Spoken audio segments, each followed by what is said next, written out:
পৃথিবীর লোক চিন্তা করো রে, যিশু যখন আসবে তোমরা কি করিবে রে। হে পৃথিবীর লোক চিন্তা করো রে, যিশু যখন আসবে তোমরা কি করিবে রে। সমুদ্রের জল যেমন বয়ে চলে যায়, তোমাদের জীবন তেমনি চলে যায়।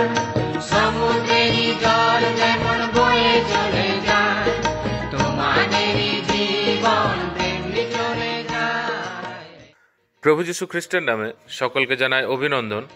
পবিত্র বাইবেলে মথিলিখিত সুসমাচার তার 15 অধ্যায় তার 22 পদে আমরা এইরূপ দেখতে পাই, আর দেখো ওই অঞ্চলে একটি কোনানীয় স্ত্রীলোক আসিয়া এই বলিয়া চেঁচাইতে লাগিল, হে প্রভু, দাউদ সন্তান, আমার প্রতি দয়া করুন, আমার কন্যাটি ভূতগ্রস্ত হইয়া অত্যন্ত ক্লেশ পাইতেছে। প্রভু যীশু যখন সোর ও সিদন প্রদেশে প্রস্থান করিলেন, তখন সেই প্রদেশ হইতে একটি কোনানীয় স্ত্রীলোক আসিয়া চেঁচাইতে লাগিল, হে প্রভু, দাউদ সন্তান, আমার প্রতি দয়া করুন, আমার কন্যাটি ভূতগ্রস্ত হইয়া অত্যন্ত ক্লেশ পাইতেছে।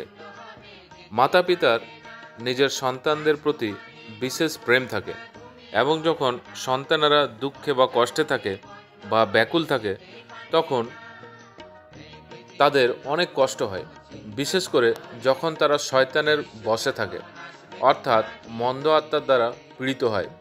ঈশ্বরের উপস্থিতিতে তাহার আরাধনাকারী স্বর্গদূতের মধ্যে কিছু শয়তানের অনুকারী হয়ে পাপ করার দ্বারা স্বর্গ থেকে নিষ্কাশিত করা হয়, এবং তারাই পৃথিবীতে এসে মনুষ্যদেরকে কষ্ট দিতে শুরু করে।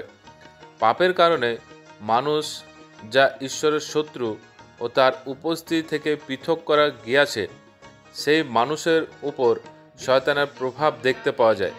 পাপ ও শয়তানের প্রভাব থেকে বাঁচানোর জন্যই প্রভু যীশু ক্রুশে বলিদান হইলেন ও মৃত্যু থেকে তৃতীয় দিনে জীবিত হইলেন, যেন যে কেহ তাহাকে বিশ্বাস করে সে পাপের ক্ষমা পায় এবং তাকে প্রভুর রক্তে সূচীকৃত করা হয়।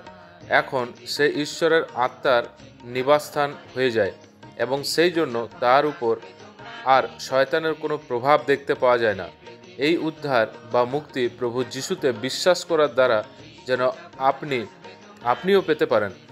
আপনার জন্য প্রভুর কাছে আমাদের এই বিনতি।